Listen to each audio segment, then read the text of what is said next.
On November 11, 1954, Dwight D. Eisenhower selected the anniversary of the end of World War I as Veterans Day to honor the veterans and victims of all wars. In gratitude and remembrance, NCTV, in affiliation with the Veterans History Project, recorded interviews with veterans 2 years ago to be sent to the Library of Congress, which will be shown in soundbites today. We hope you will find time in your day to honor America's veterans for their patriotism, love of the country, and willingness to serve and sacrifice for the common good. Enjoy. Start out, where'd you grow up? In New Canaan, Connecticut. I was born in Stamford, and I went 18 years in New Canaan. Would you say if there's any factors of where you grew up that made you join the Army, or just? I did not have the resources to go to college immediately out of high school, as far as financially. So I decided to join the military, go into the GI Bill, and it received money to get my college degree. Of my a platoon is 48 people. Of my platoon at the basic school, which I mentioned, 48 men, 4 died in Vietnam, one of whom I was very close to. I've been down to the Vietnam Memorial in Washington and found his name, and miss him to this day. And I want you to know that Tokyo was unbelievable. It was down to the ground. It looked like New Orleans during the hurricane. Day is a good day when they're not shooting at you.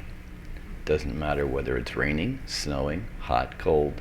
It's a good day if they're not shooting at you. While you were serving, was it something that you look back on as a challenge or something that you have pride for and as an achievement?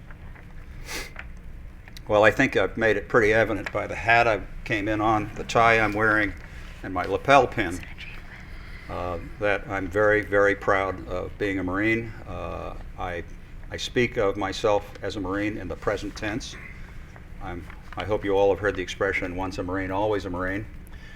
My late wife, who died in 1998, got off a wonderful line once. We were at a cocktail party and met a couple we'd never met, and it turned out the other guy was a Marine, and we're saying, "Oh, where'd you serve? Who do you know?" and so on and so forth. And she said very quietly, "Yes, George served in the Marine Corps and never quite got over it."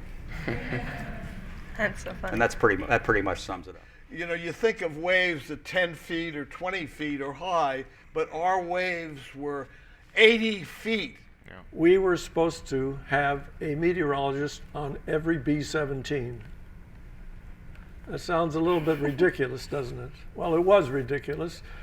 And the reason it was probably ridiculous was because we didn't know it. But at that time, not only did the Air Force make a deal with 12 colleges to train 250 men for a year before they could even go into meteorology. This was just calculus and vector mechanics and physics. The Navy also had a program. I want to tell you how big it was. They had 131 colleges that they made a deal with, and they produced 60,000 men. That was called the V-12 program. The Army wasn't to be outdone. They had an even bigger program. It was called ASTP, American Specialized Training Program. And that was even bigger than the Navy and way bigger than the Air Force. Several others. I forget what the percentage is, but a significant percentage of our platoon went off to flight school at Pensacola, Florida, Naval Flight School. And 3 of my platoon mates died in flight training there. Very dangerous, landing on aircraft carriers. It's got to be one of the scariest things going. Was the training experience any different than you thought it would be, than you expected? I didn't expect anything. It was definitely hard, but opened my eyes to a lot of things that I didn't think I could do.